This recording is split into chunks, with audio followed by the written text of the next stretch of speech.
Okay, so this is it. We are going to analyze a building like that, but before that, we have to add windows and more spaces and see what happens here. For windows, we have this default window. Okay, so if we select this element, we have the default window, and if we edit type, here we find information about the most relevant information. It's the glazing. So by default, we have this 1/8 Pilkington single glazing. Why the hell REVIT? Because they are engineers working for REVIT. Why do they offer a single glazing as a default option for Windows? I don't know. It's a mystery, but it doesn't work. Single glazing, no. So if you click here, you have a lot of thousands or hundreds or I don't know, a lot of different options. So everything that it's, so this is, okay, so here we have low emissivity, double glazing, low emissivity, triple glazing.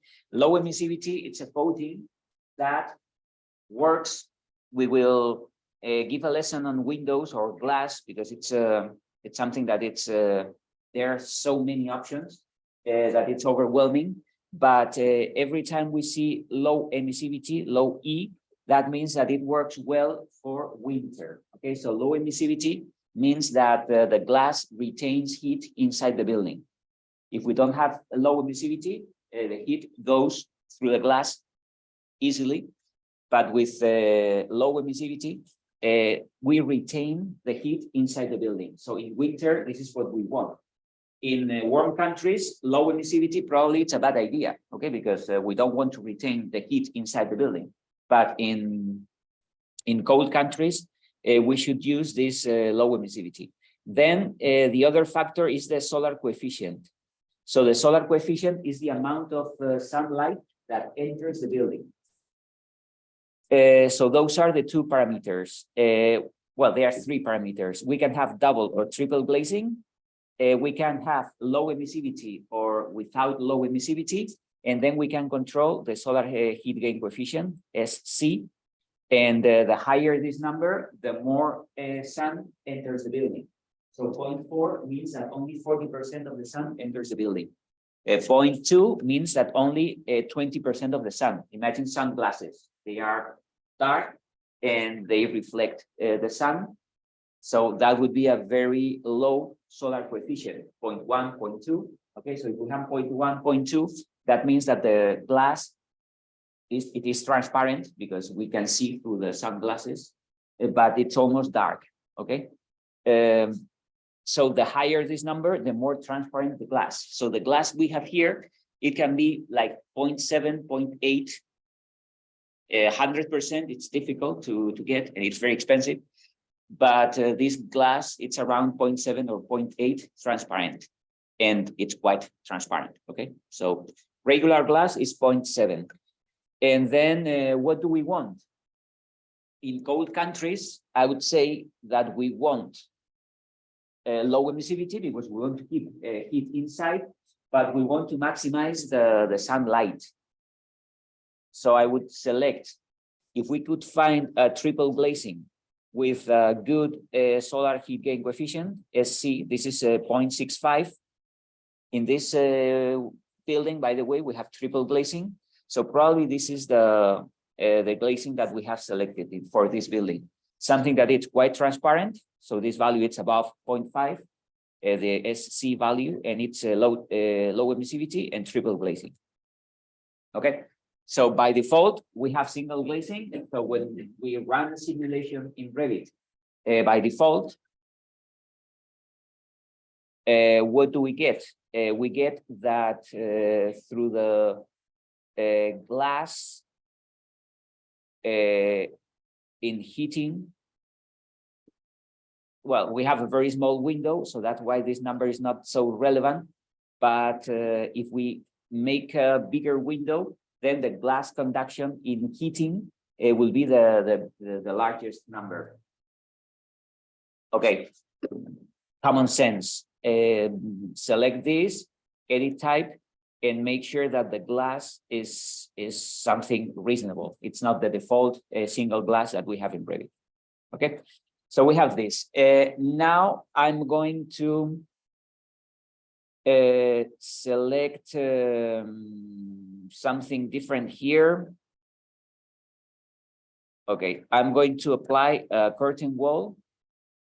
So if I go to wall, this storefront, default curtain wall that we have here, from this point to this point.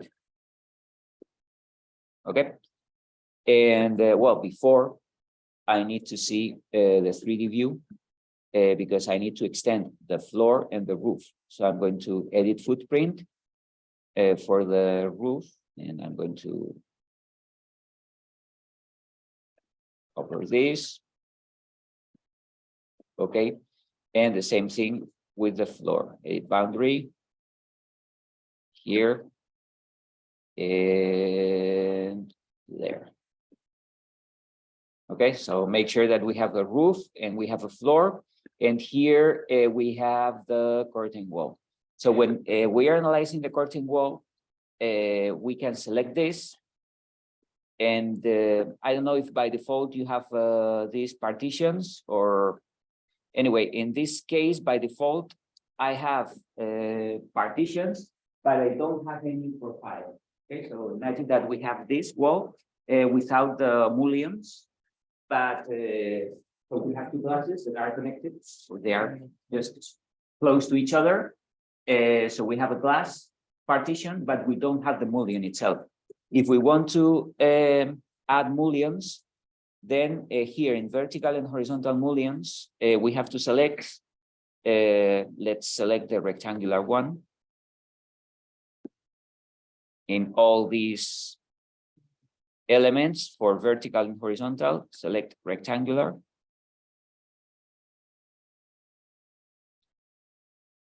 And we click OK. And now we do have mullions. Okay, so it's we need partitions. I think I explained that in the other class in 320, but we can't have an unlimited glass without partitions. Okay, so we need mullions. Either we need vertical and horizontal mullions. The bigger the glass or the larger the span between mullions, the more expensive is that glass, and sometimes it's not reasonable. Okay, so those glasses are quite big, and so should be quite expensive. But anyway, so we have this, and when we have to analyze the quality of a wall, we have a window and we have a curtain wall, and we have two different aspects, so it's different in Revit. Okay, so in Windows, I can select the window, I can edit type, and I can select here the glass that I want, and it's quite easy. We do have information about the frame itself. So here we have the sash material, and we can select. Okay, anyway, we have to be careful with that, and we are not taking that into account, but the frame matters. Okay, Revit, unfortunately, it's not very good at defining the frame. We have a lot of options for the glass, but we don't have options for the frame.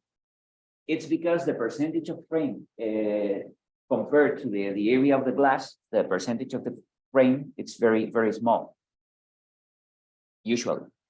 But okay.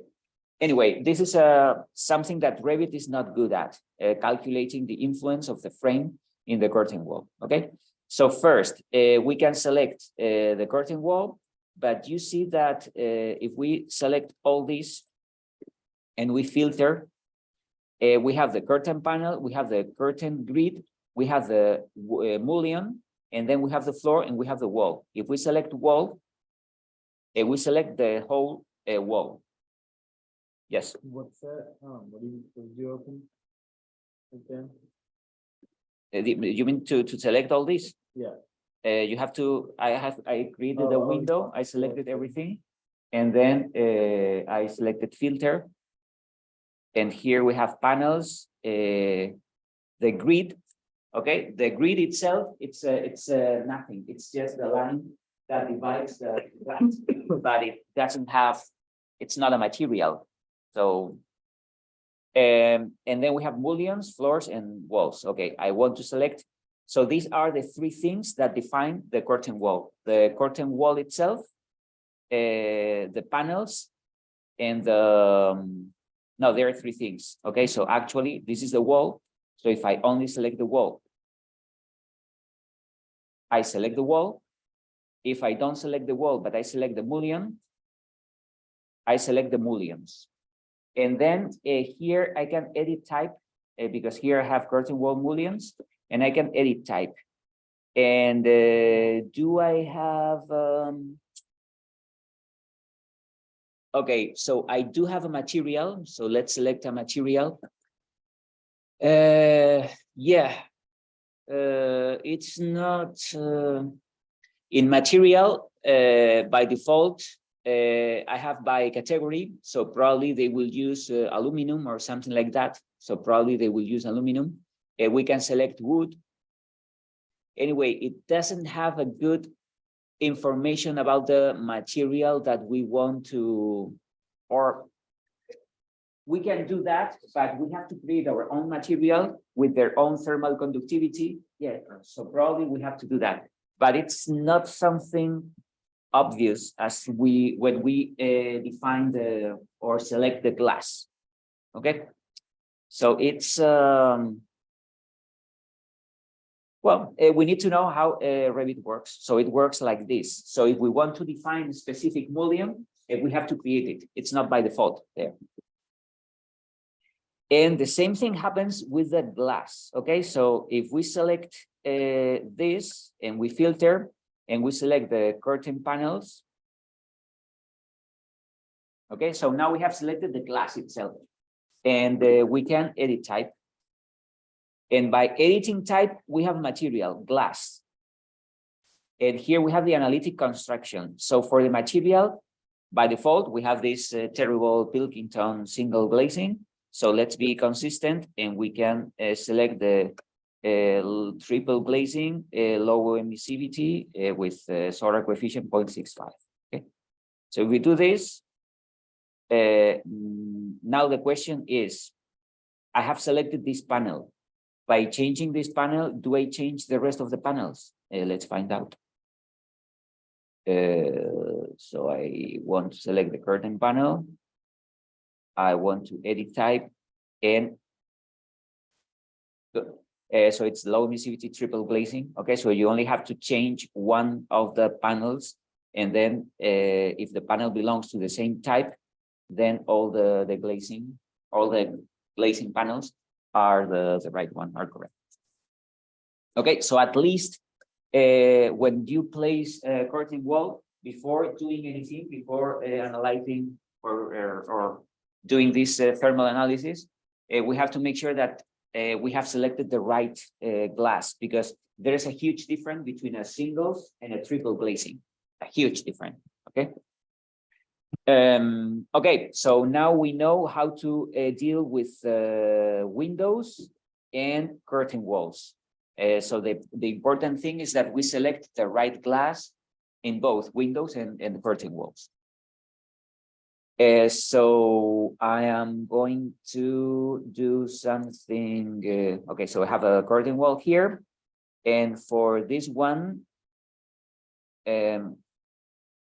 I'm going to create another storefront here. Okay, and be careful because we can't have a gap, so we have to trim this, and there you go. So there's like a corner with, why do I want to do that? Because I want different orientation. So this is the south orientation, and this is the east orientation. Okay, so to fix these features, it will be completely different, the solution for the south and for the west. Let's check that this glazing is the same. It should be, but okay, so it's still the low emissivity glazing and that. Okay. And now for the rest of the rooms, we need at least windows. Okay, so let's. Okay, I'm going to do something here. I'm going to create a storefront for this one. And make sure that, okay. And now I'm going to create a window for that one. Window here, another window there.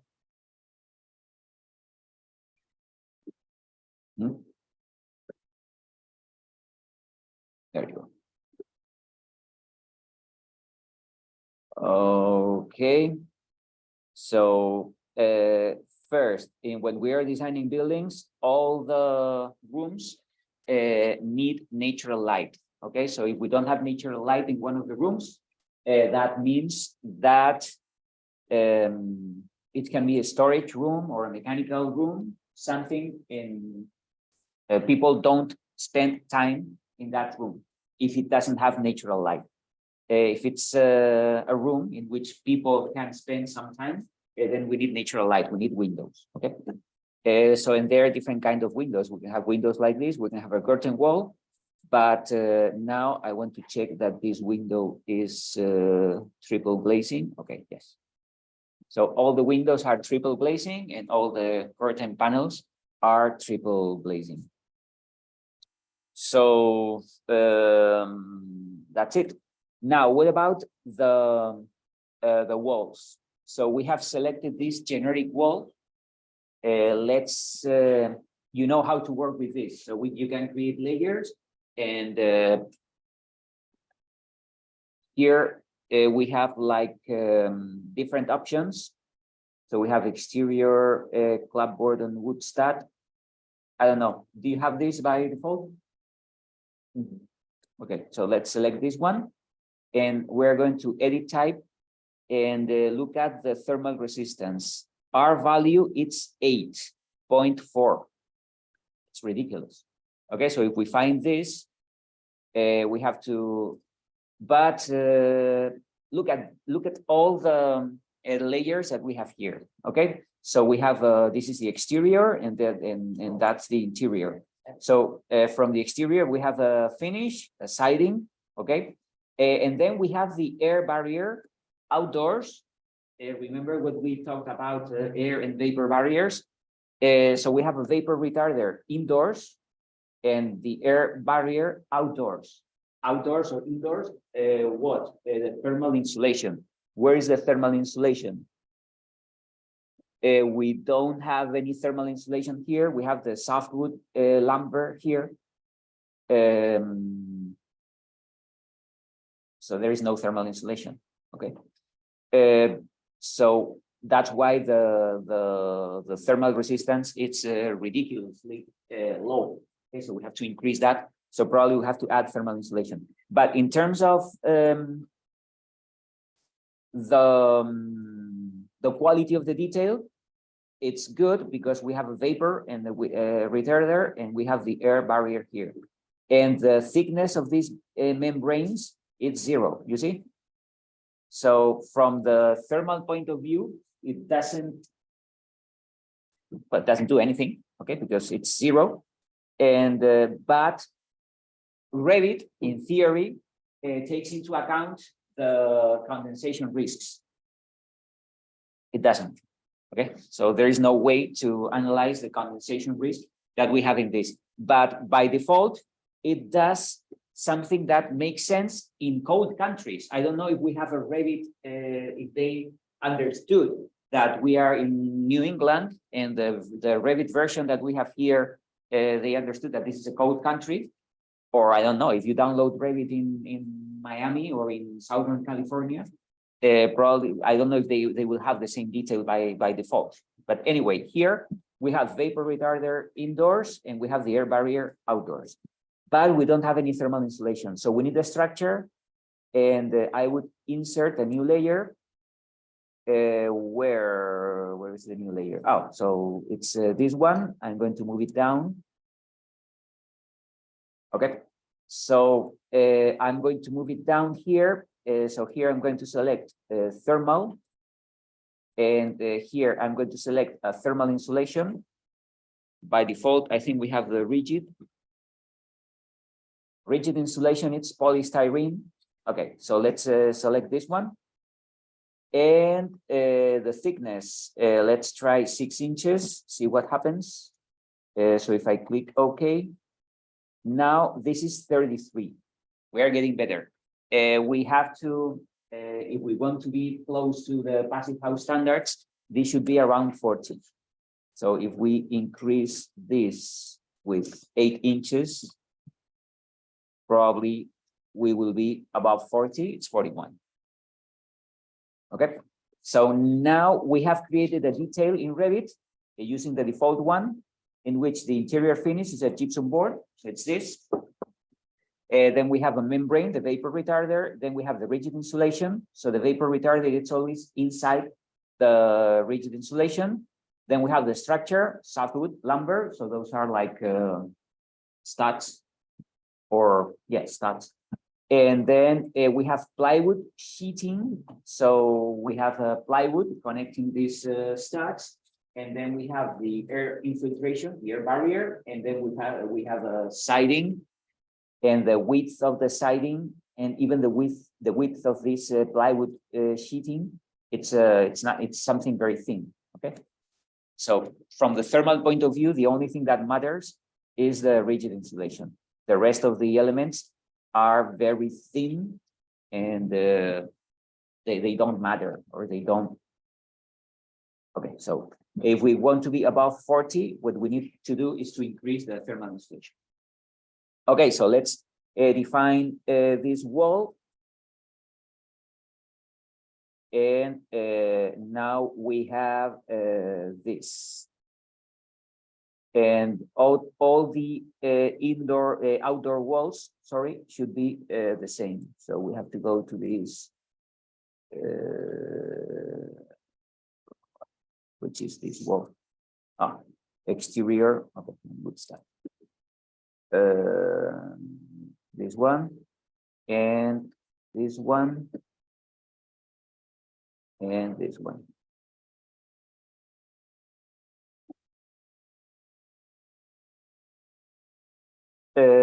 So now look at this. Okay, so we have a wall. So the thickness now, it's something relevant. So we selected this 8-inch wall with an 8-inch wall. It's very difficult to get a good R value. So we need more. Okay, so now the project changes. And now you might say, okay, why don't I line up? Okay, if I want to line up this face of the wall to the exterior face here, probably what I have to do is to, you see that in location line, it's in the core center line. So when we are trying to line up this wall, we have this dashed line here. If I want an exterior face, then here I have to finish face exterior. Okay, and then if I want to line up, what?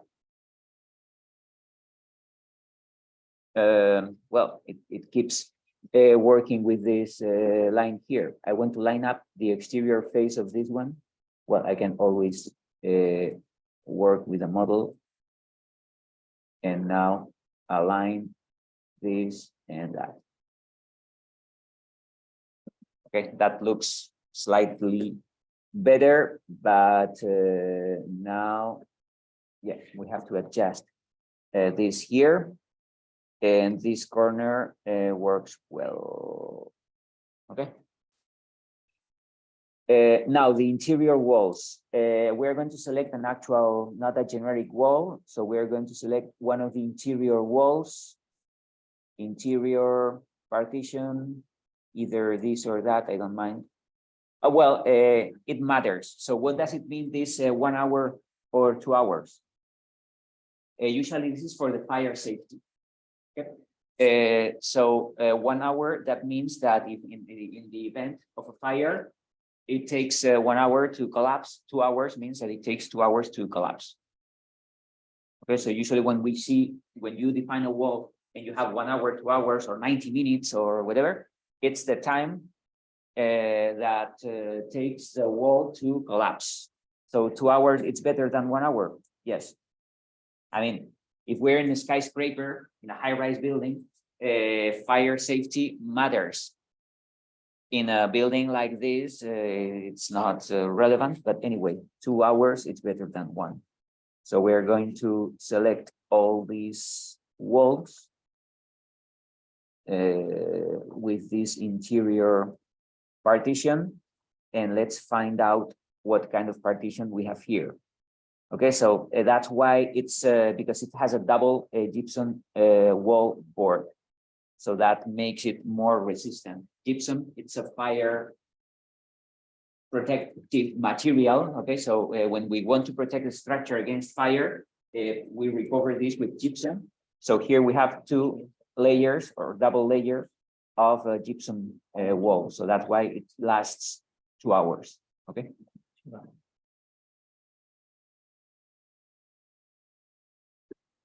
But it's a partition like this. We have gypsum wall, and then studs, and then another gypsum wall, gypsum board in the other. But we have double gypsum boards inside and outside.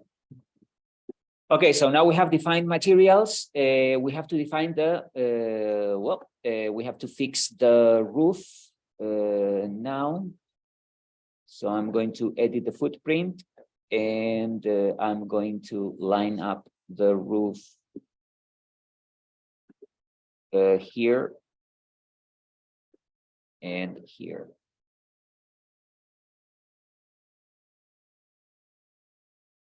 And I think I have to do the same with the floor. Or the floor. Oh, no, it doesn't work well. So I have to edit the boundary, the floor boundary. And I have to line it up here. In wireframe. Yeah. Okay, that's important because if we have a gap between walls and floors and roofs or whatever, if we have a gap, we have a leak, and that makes the thermal analysis completely wrong because Revit understands that the air can go through that leak. So we have to make sure that everything is well connected and we don't have any gaps there. So I don't think we have a gap. Okay, so this is the most basic building we can have. We have to define the roof. By default, we have this generic roof. And what are the options here? We don't have any options. Okay, so we have to create a new roof. So let's edit type. Let's duplicate this. We're going to try to create a roof with an R value above 50. Okay. And what are the layers of a roof? The core layer, the structural one, I would say that it's concrete.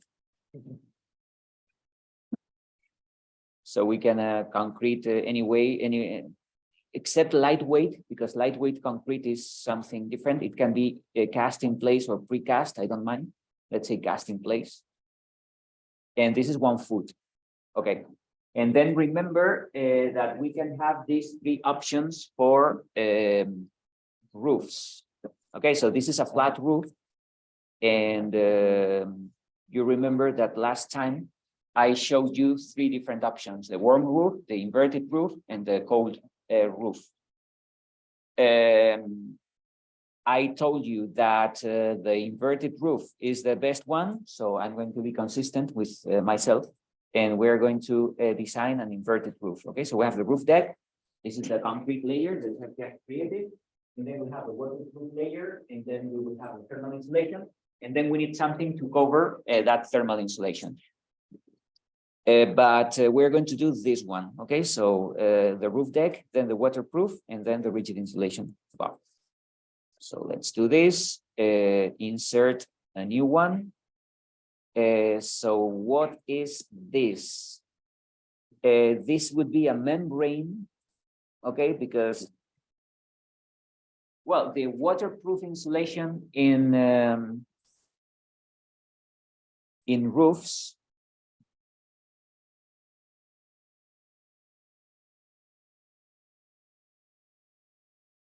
it's something, it's well, something like that. It's a membrane, but it has a thickness. Okay, so you see that it's well, you don't see it. Well, here we can see the thickness.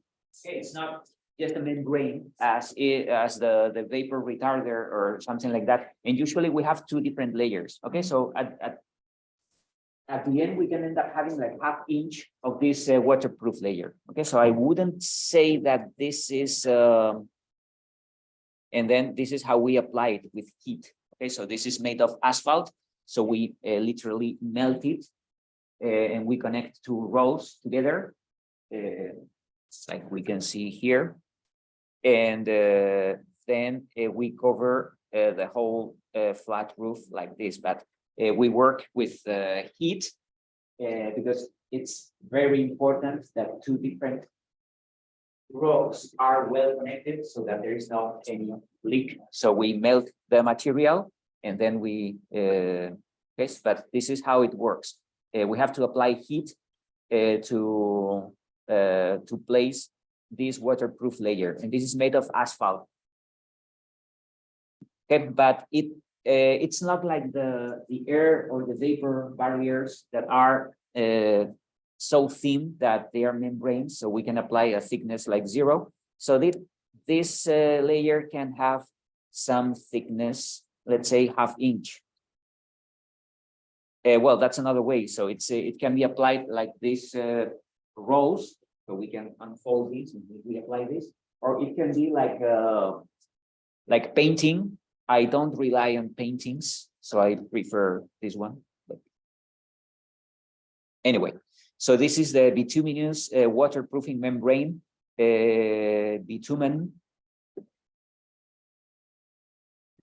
It's this, okay? So it's something that it's made of oil, as you can see. And if we add aggregates, we have the things that we have on the roads. And if we don't add aggregates, we have these waterproofing elements for, okay, so we can do the roads, but this is bitumen plus aggregates by little or tiny stones. In roofs, we don't have that tiny stone.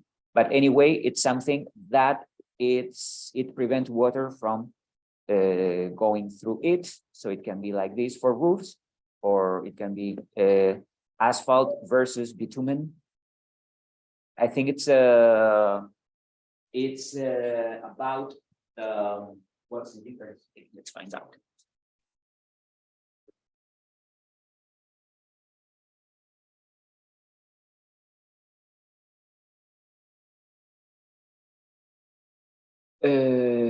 What's the difference? Maybe in Australia, but I suppose that the difference is the same in Australia as here. To describe the same thing, which is not correct. Bitumen is the liquid binder that holds the asphalt together. Okay, good. So that's good. Okay, so the bitumen is the liquid binder that holds the asphalt together. And then we have the aggregates. Yeah, so probably bitumen is the sticky stuff. And then asphalt is the mixture between that stuff and the aggregates together. Okay, fair enough. Anyway, what do we have here? I'm not going to use a membrane. Let's use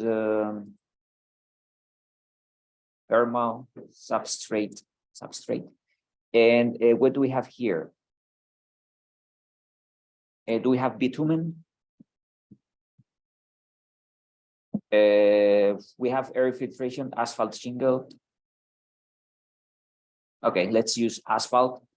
But again, we should find the properties of bitumen that in terms of thermal properties, it's the same. Okay, so we can use this asphalt and let's say 1/2 inch. And then above this, I insert another layer. This is the thermal insulation, and this is insulation. This has to be rigid because we are working on this inverted roof. Okay, so we have to assume that this thermal insulation is going to get wet because it's exposed to the rain. The waterproofing, it's underneath that thermal insulation. And what's the, let's try 8 inches, see what happens. And then we need just something to protect that. So we need a finish, and we can select gravel, or I don't think we have gravel here. Do we have tiles? Acoustic ceiling, no. Do we have ceramic or tile porcelain? Porcelain, it's for bathrooms, and so we would need a tile. Okay, let's try to add the list of materials here. And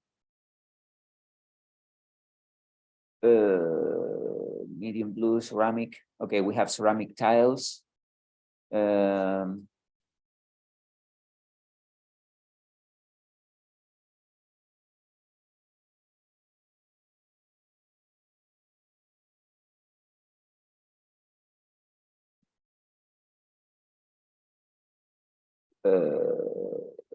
Tile, ceramic.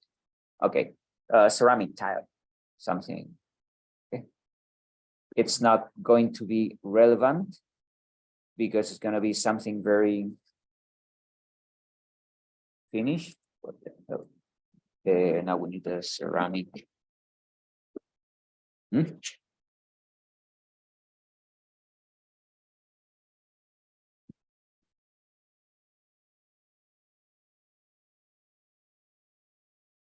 Tile, ceramic.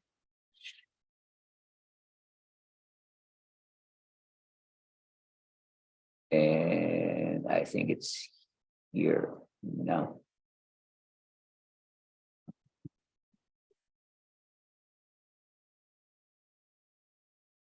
Where the what? Roofing tile. Where, in the list of materials or where?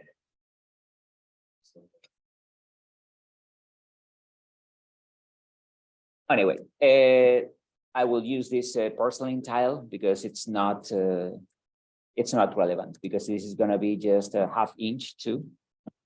But okay, so from the thermal point of view, it's not porcelain. I mean, it's perfectly acceptable, but it's too much. I mean, it's something that we use for bathrooms and kitchens. So we don't use it for roofs, but it could be okay. So it's more expensive than a typical ceramic tile, but it can work well. So we have this, and what's the thermal resistance? It's 2. What? Doesn't make sense, because we have 8 inches of thermal insulation.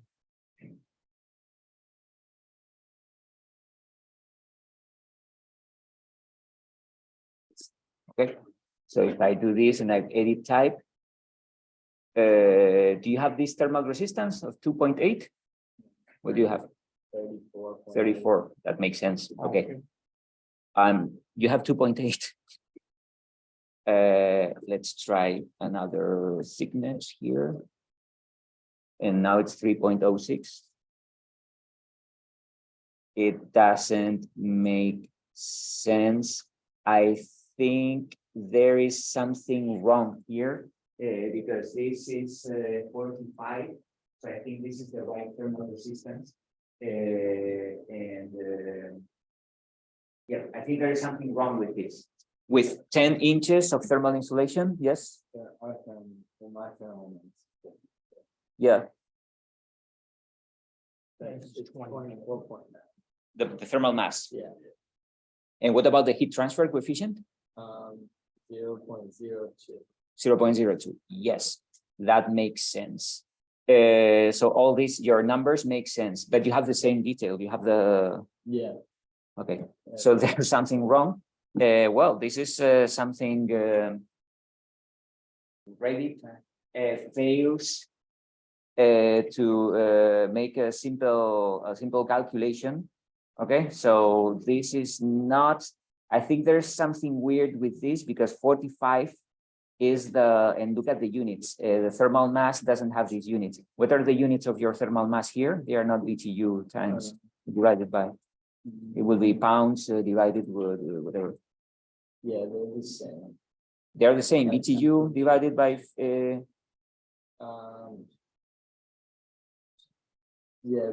they're the same. okay, so the units for thermal mass are not this.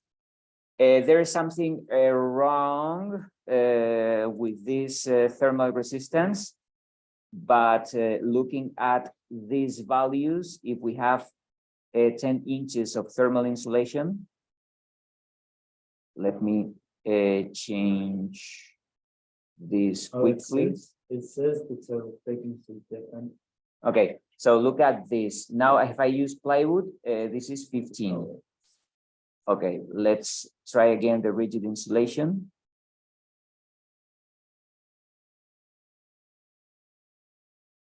And now it's 3. So the problem is the rigid insulation. Let's look at the thermal properties of thermal conductivity of rigid insulation. Let's go back to the Excel.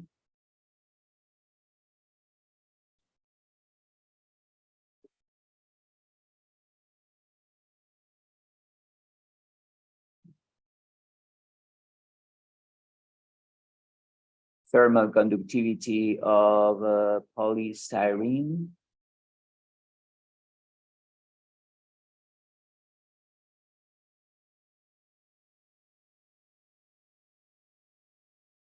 Polystyrene, it's 0.014 because these are the REVIT units. So this is 0.014. And then we apply, we click OK, and suddenly this is 64. Okay, because I have 10 inches, so probably with 8 inches would be enough. It's 52, but now it makes sense. So why is this happening? I don't know, maybe I changed the number of the rigid insulation in this computer, and now everything is messed up. But look at this, okay? So you can't rely on, it's not that REVIT doesn't know how to multiply two numbers. It knows. But if this number, if the thermal conductivity of the rigid insulation is not the right one, then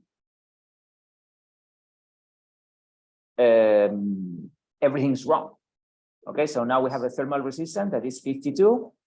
We meet the requirements. In passive house, it has to be above 50, and now it's good. Okay, so be careful with this because we can make mistakes very easily, and we have results from REVIT or from any other software. And if the building is too complicated and we have different types of walls and roofs and whatever, we can make a mistake very easily. So that's why I know that by using 10 inches of thermal insulation, the R value cannot be 2 or 3. I know that. So there should be something wrong. What is it? Probably the thermal conductivity that we have analyzed here. Okay. So now for the thermal resistance, I have changed the thermal insulation here, and for the wall, So probably now instead of 8 inches, 6 inches can be good for the wall. Okay, so now it's 44. So the important, we need to know that we have a wall, we need a wall that it's above 40. And for the roof, I would be even more demanding. So I want my roof to be above 50 in roofs. Because we know that the heat tends to go up. So we need more thermal resistance on the roof than. And what about the floor? So for the floor, one, REVIT doesn't take into account thermal losses in the floor. So it's something that REVIT doesn't do. So if we look at the analysis report, we have a slab. Okay, so this is new. In other versions, REVIT didn't have thermal losses through the floor, and now they have that slab. Okay, so maybe it's getting better. Anyway, so let's add some thermal insulation to the floor. First, what kind of floors do we have here? We have the concrete slab and steel bar joists, metal deck. We have this concrete and metal deck. Let's see what kind of, we have a thermal resistance of 2. I don't like it. So we are going to add thermal insulation. We're going to move up and we're going to add thermal insulation. And probably 2 inches would be enough. Okay, the thermal resistance is 14. Let's keep it above 20 with 4 inches. I think it should work. Yes? Do we have to change the floor boundary? The core boundary, you are right. Yeah, I don't do that.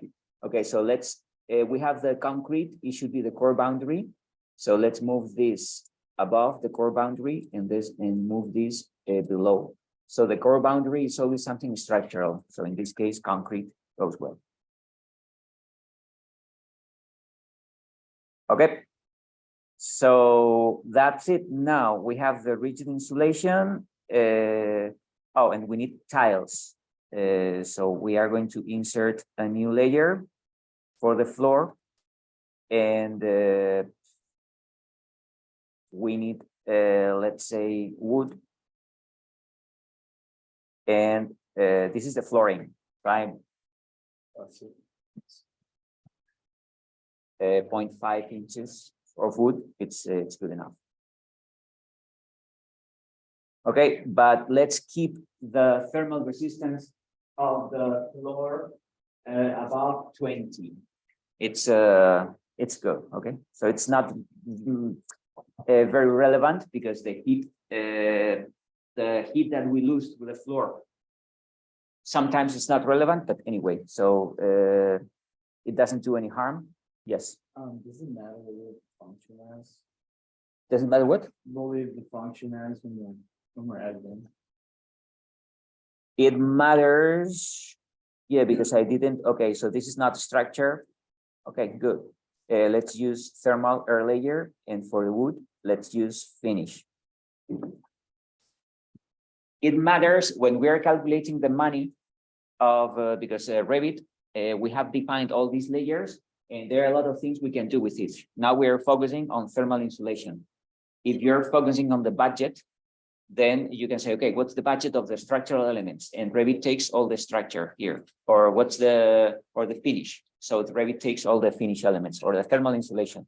So it's useful and we have to get used to changing it. But I'm focusing on the thermal and sometimes I forget it, okay? But anyway, it's a good point. So if you change the function of all the elements, because they are structural elements, there are thermal elements and they are finished elements, so it makes sense.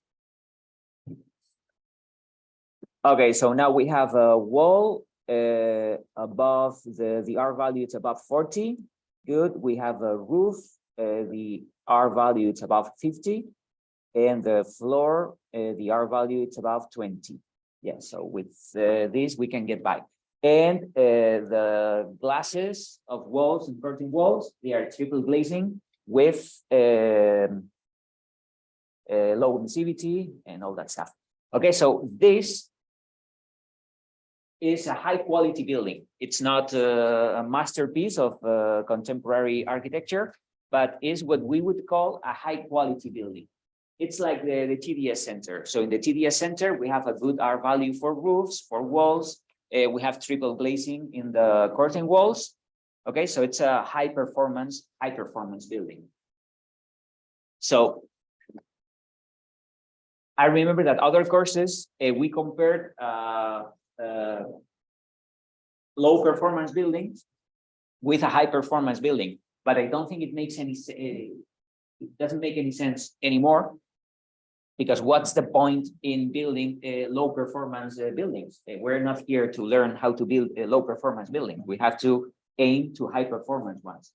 So that's it. R value of the roof above 50, R value of the walls above 40, R value of the floors above 20, glazing, triple glazing.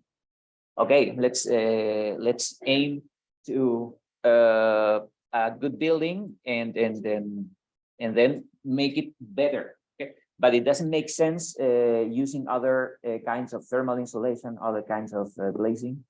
So let's do this. Okay, so I think now all the building elements are good enough. And now we have to create the rest of the spaces. We created that space here. So now we have to go to analyze, create spaces. And we have that space, name it.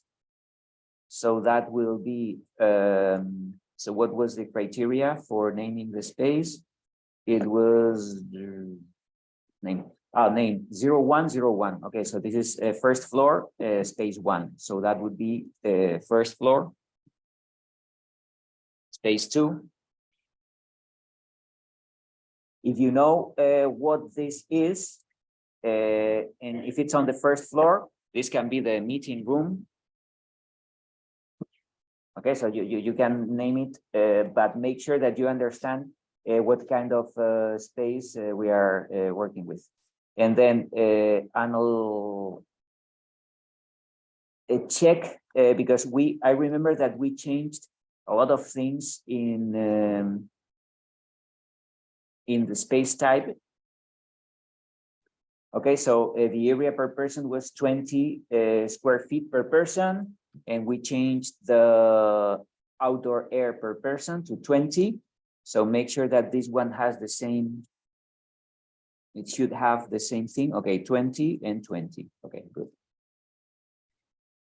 And now let's keep adding spaces, this one and that one. So I'm going to select this one and name this is first floor.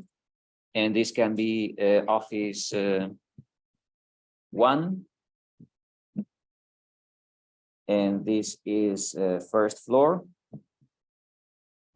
And wait here. And office 2.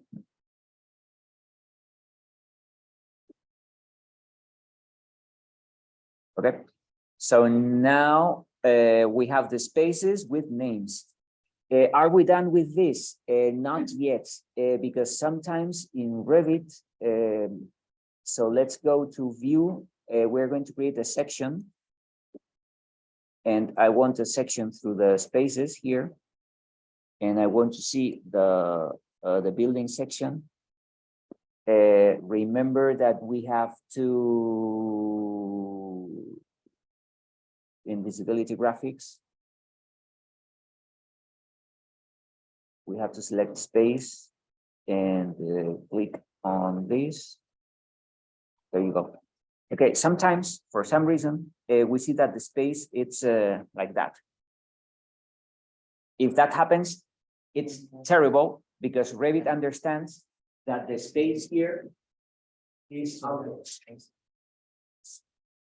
Okay, so if we have a section and the space doesn't go up to the ceiling, Revit understands that this is outdoors, and doesn't make sense because we don't have 0 Fahrenheit there at the top of the room.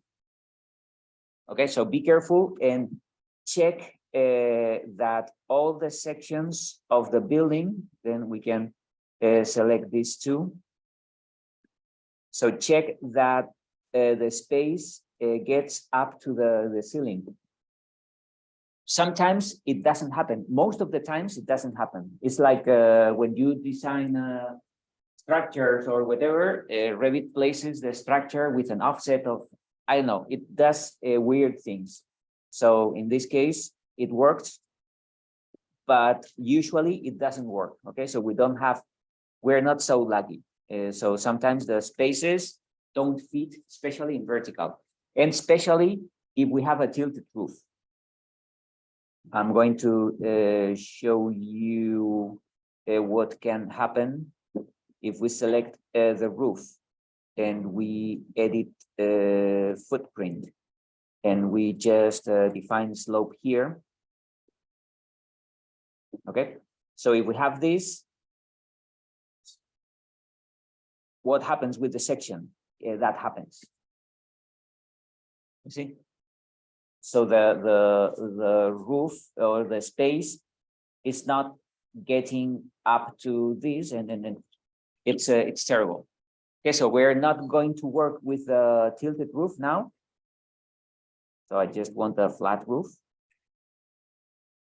But especially when you are working with tilted roofs, make sure that the space it's aligned with the ceiling, because otherwise the results of the simulation will be nonsense. Okay, so we have this. We have created the walls, the roofs, internal walls, floors. We have dealt with the windows and the glass properties. We have created the spaces. The spaces have the same, the right size, and they are in section and in the floor plan. They fit the room or the boundaries. And okay, so let's go to analyze. And there's something that we didn't do. It was the location. Okay, so in the location, say the project, by default, we have Boston. We can change this if we want this to be in, I don't know, in Concord, New Hampshire. We do have. Okay, so there are different weather stations, a lot of them. And if you type the city and the state, usually you have the right location. Okay, so make sure that before doing anything else, you are in the right city. Now remember that we created the energy model, but we have changed a lot of things. Okay, so before working with a different analysis, we have to do this. We have to delete the current energy model, because the other model, there was only one room, and it was in Boston. Now we have changed. So every time we change something, we change the size of the wall or the glass or the location or whatever, we have to delete the energy model, and then we have to create a new one. We have to create a new energy model. And now we can run the analysis with this new energy model, because if we don't do that, we will have the same analysis that we had with the previous energy model. Okay, so that's another tricky thing in Revit. We need to, every time we want a new analysis, we have to delete the previous energy model, and we have to create a new one. And I'm sure that I'm forgetting something, because there are so many things that we have to change in Revit that probably there will be something weird, but we will find out. So let's go to this. Let's create this annual building energy simulation. And let's run analysis. So you remember that with this tool, on Monday, we analyzed the condensation risks of different details. But if you scroll down, with this tool, you can have some information about the heating loads. Okay, so here we have the peak thermal loads. And here we have monthly. We can't have this in Revit. So I figured out how to do it. And in this Excel file, we have all this information. Okay, so let's try first to create a wall, a roof, and the floor with the same features that we have created in Revit. Okay, so with the same thermal resistance. So let's do it. This is the wall. So what was the wall?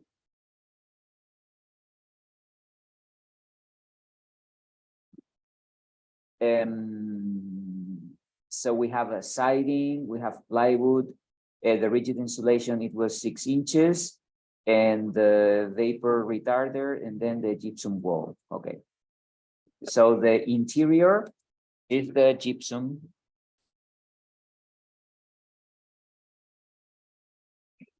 And the width, it was 1/2 inch. Now there was a vapor barrier. Then we had the rigid insulation. Then vapor rigid. This soft lumber.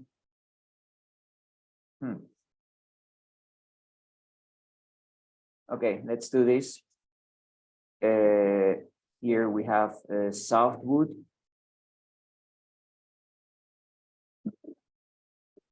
Then we had plywood and the air barrier, and then the siding. So it's plywood, air barrier, and siding. Okay, so those were all the layers that we have. Then the thickness, it was 0.5, yes? Yeah, insulation and rigid insulation. Or is it just rigid insulation? The one right above that says insulation.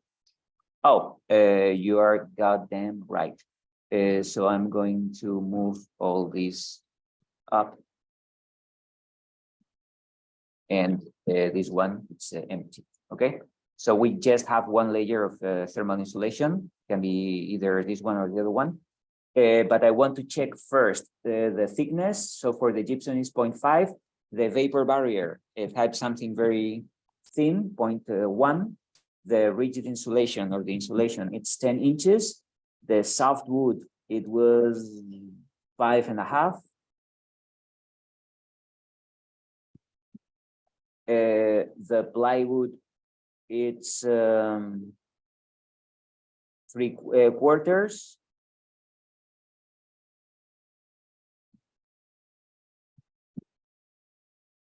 The air barrier, it's something very thin, let's say 0.01. And the siding, I think it was 5/8. Yes, 5/8.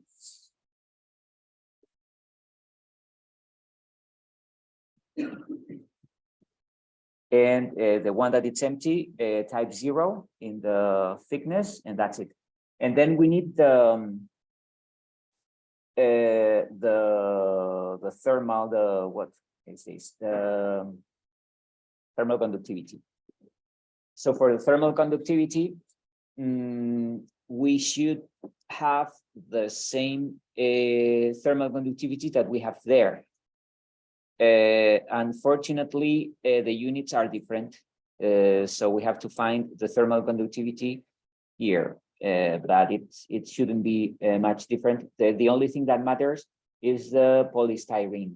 In these units, it was 0.014, and we changed that in Revit. So here we have to type 0.17. So the insulation, it's 0.17, 0.17. There you go. And now the R value, it's this, so there should be something wrong. We have the gypsum. What is the thermal conductivity of the gypsum? It's 0.98. The vapor barrier, it doesn't matter because it's so thin that it doesn't matter. The softwood, do we have softwood? I don't think so. We have timber. Usually we have pine. Okay, so let's use this pine. White pine or red pine? What's your favorite pine? Red pine. Okay, good. As you can see, it doesn't matter because it's a 0.86 for in both cases. Okay, so it's 0.86.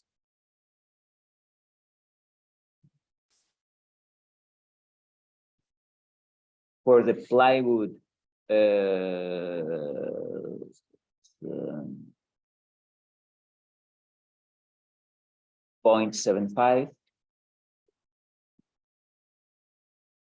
The air barrier doesn't matter because it's like this. And then the siding. What is this siding? Do we have any material here? Clapboard. Doesn't matter. Because we can, let's say that it's the same as the plywood, it's 0.75. And now this is 68. Okay, so in this, it's 68, and in our Revit element is 44. So probably there is, the materials are the same, but the thermal conductivities are different. So we have to do something related or similar to 44. So we are going to increase the thermal conductivity of, I think it's the softwood that it's,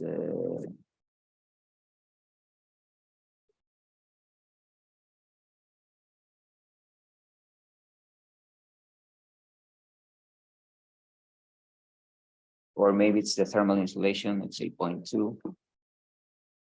Okay, so yeah, let's do this, 0.25, and now it's 44. Okay, so what I'm doing is to, because it's a question of different thermal conductivities, so I have two different databases, and that's perfectly fine. We have different software, different databases, so the numbers can be different. So I want to do something that the thermal resistance here, it's close to the thermal resistance that I have in Revit. So this is 44, and the other one it's 44. Okay, so it's fair enough. Yes. You still have the software 6. The softwood, yeah, I put 6 here. I think it was originally it was 0.9, but I did, yeah, I changed that number so that this is 44. Okay, the thickness matters now. We know that the thermal insulation should have the lowest thermal conductivity. It was 0.17. I have typed 0.25. Okay, but it works because now the total is 44. Okay. And now, what about the condensation risks? The condensation risks now for we only need to know that the vapor barrier, it has to be this big number. 40,000 or whatever. And now this thermal insulation, what was the polystyrene? It was 300. Okay, so that is 300. The softwood is different. For this pine is 0.07. We're talking about, no, it's 60, sorry. 60. And okay, so you see that placing look at this, the thermal insulation, it has a 300 vapor resistivity. If I could find a thermal insulation with a lower thermal resistivity, vapor resistivity would be good. So if I go to glass wool, for example, glass wool, it's only 10, it's not 300. It's going to work much better. So if we place 10 here, well, no, it works much worse. Okay, good, fair enough. So 300. The higher the vapor resistivity of the thermal insulation, the better. Yeah, it makes sense. Okay, so we're very close to having problems here. Okay, so I think I would add more vapor resistivity inside the thermal insulation. If we type here 400, for example, it's not good enough. Or let's type here a higher number. Okay, so that's it. What matters is that we have to increase the vapor resistivity inside the thermal insulation, and we have to decrease the vapor resistivity outside the thermal insulation. So it's a question of finding the right specifications of the materials. Okay, so what is my internal finish? Something with a higher vapor resistivity. What is my thermal insulation? Something with a higher vapor resistivity. And then we avoid risks. Okay, if we have lower thermal resistivity here and higher thermal resistivity outdoors, things are getting worse. Okay.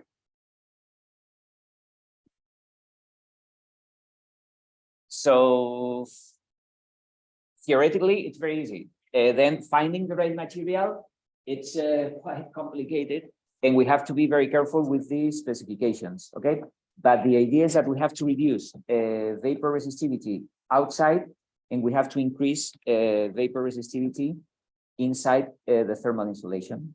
So the more the vapor resistivity inside the thermal insulation, the better. So that will be the wall. In the meantime, I'm sure that we have a new report here. We do have the report. So let's work with loads. And you see here that we have different spaces. Okay, so we have number one for first floor meeting room, the first space, office 1 and office 2. Okay, so now we can go space by space. And we have cooling and heating. Okay, so we have a lot of information. So what is the space that we expect to be the worst in terms of thermal loads? Room on the bottom, right? This one. Mm-hmm. Why? Because it has a lot more glass. It has a lot of glass. Okay, so what we expect is that this one and that space is the meeting room. So let's find out. But we need an intuition. Okay, so if we end up having that this is the best room in terms of heating loads, it doesn't make sense. We have made a mistake in the calculations, in the spaces, or whatever. So in terms of, let's analyze the heating loads and let's analyze this meeting room. So the total heating load here, it's 11,000. Okay, and now we have to write this down. We have meeting room. This is heating. And this is cooling. So for the heating, we have 11,000. It's negative. Negative means that it's heating. Positive means that it's cooling. Okay, so 11,684 units. BTU hour.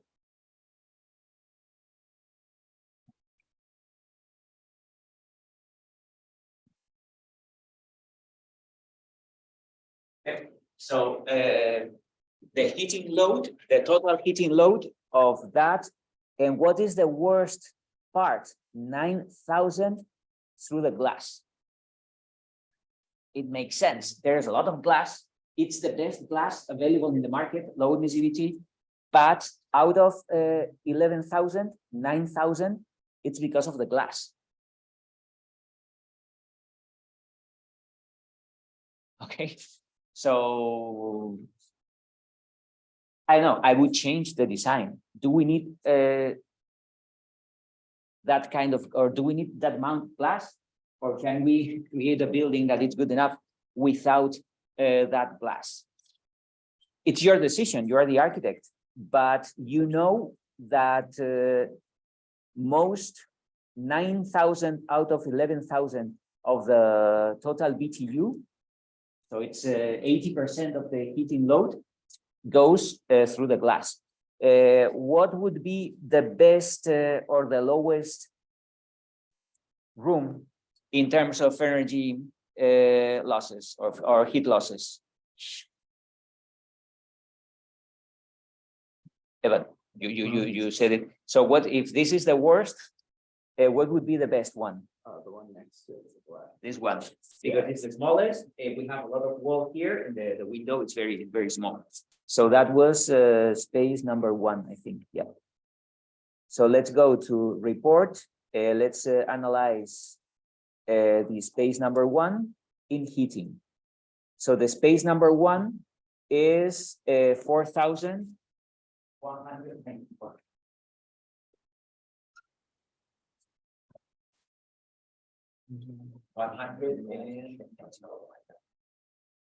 And glass is to 279. So that's the difference.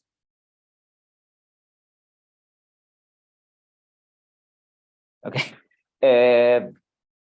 It makes sense, but we knew this. Okay, so even knew it just before calculating anything. We knew that this is going to be the worst possible performance in this building. Okay, so do we need to do this in Revit to know that? Well, we need to know that in Revit because here we see the figures. Okay, so out of this 9,000, it's glass. And the glass here, it's 279. So now we have figures, we can compare. It's not, okay, so yeah, this is going to be worse, but how much worse? So now we know it. What about cooling? Let's analyze the cooling loads for that. Okay, so for cooling,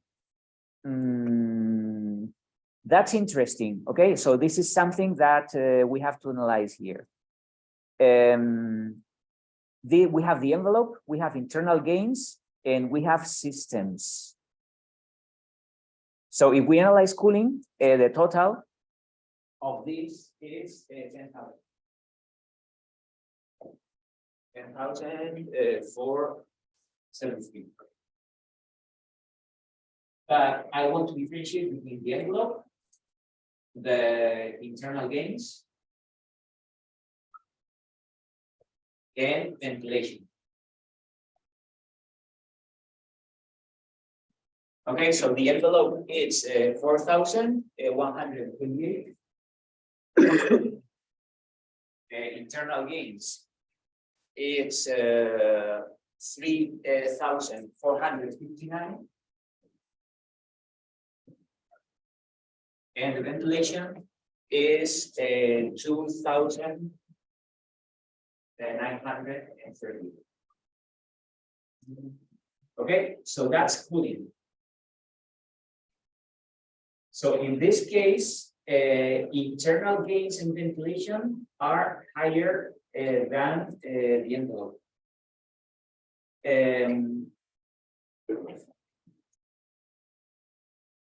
Can we do something with internal gains? Internal gains depends on or depend on two factors: the number of people and the equipment.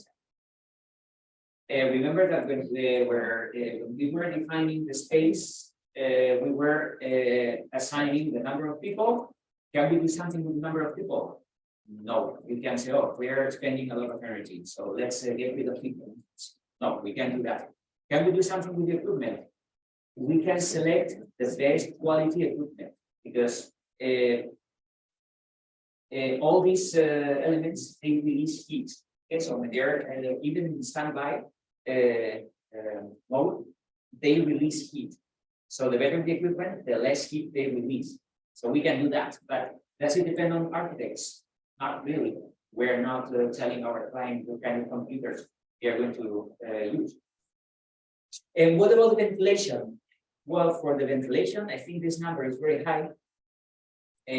I need to find out if we have used a heat recovery.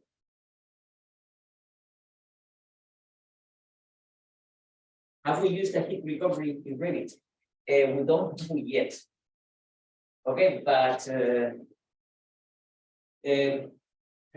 we can improve the envelope, so we can reduce this number. It's up to us. For the ventilation, the only way is using a heat recovery. So we need to find out if REVIT has taken into account a heat recovery here or not.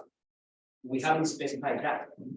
So most likely, REVIT doesn't has not used the heat recovery. And then for the internal gains, there is nothing we can do because it mostly depends on the number of people. So if we have 50 people in this room, we are releasing heat, so we can help it. So that's that space. And now I want to see the meeting room that will be even worse. It's even worse because we have a lot of solar gains. So for the meeting room, we have 333, 860. Okay, so here we have the envelope. We have the internal gains. And the ventilation. So for ventilation, we have 428. Internal gains, we have 6,229. And for the envelope, we have 29,000. Yeah. This is the problem. And why is it the problem? Let's break down the numbers of the envelope. Glass, 33,000. What does it mean?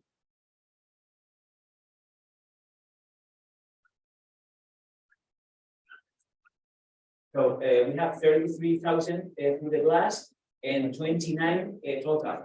Well, life is complicated. So probably, if we are in summer, we are gaining a lot of heat through the glass, 33,000. But part of this heat, we are losing it through the floor. Why? Because if the temperature here in summer is, let's say, 80 Fahrenheit, probably the temperature of the floor is around 50 Fahrenheit, and the temperature here is 70. So we are losing heat to the floor. So that's why the total gains in the envelope are less than the gains that we have to the glass, because through other parts of the envelope, we might be losing heat. Okay, so it's difficult to understand. But what's the problem here? The glass again. Okay, so out of 35, 29, well, 33 depends on the glass. Okay, so now ventilation and internal gains are not relevant. It was relevant in winter, but in summer, it's the glass.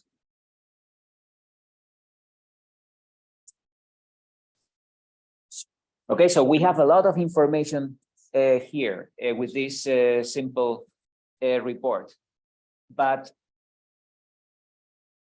you need to understand everything. It's not just the final figure. The final figure, it's important, but then we have to break down this into different parts. And this is what Revit does, and I think it's good. Okay, because here the problem is glass solar. This is the main source of heat gains in cooling. So when we're in summer, in heating, glass solar doesn't have any effect because days like today, we don't have the coldest day. We can assume that we don't have any sun outside. So the most important thing is glass conduction. So it's the heat that we lose through the glass, but this is the conduction. It doesn't have to do with solar gains. So I think it's pretty good, that report that we have here. So we can we can draw a lot of conclusions and meaningful conclusions here because we have broken down the information. And yeah, we have envelope, we have internal gains and systems. Basically, it's ventilation. Okay, so taking these three things, there are more things. And with other software, probably we will have more, we will break down even into more parameters. But I think these three are enough. The envelope, and then within the envelope, we have the roof, the walls, the glass, and the floor. And the glass, it's always the most important one. So now it comes to the difficult part. Based on this, you are the architect, and then you have to make decisions. Getting rid of the glass is a good decision.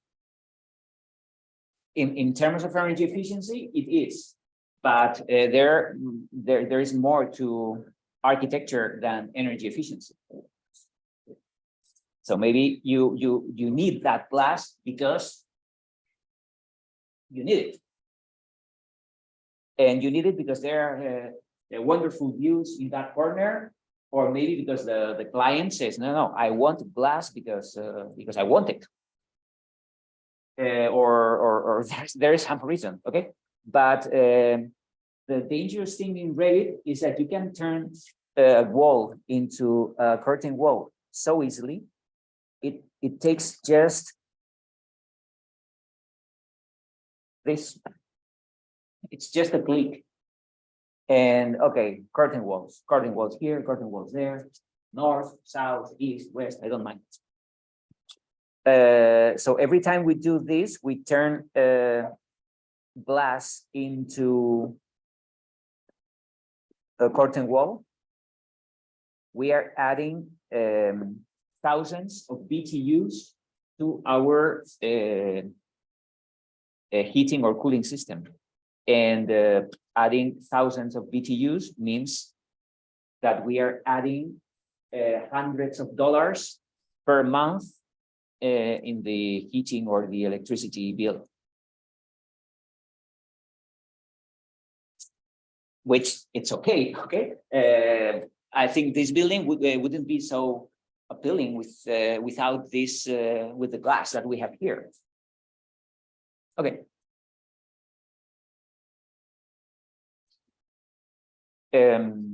So that's it.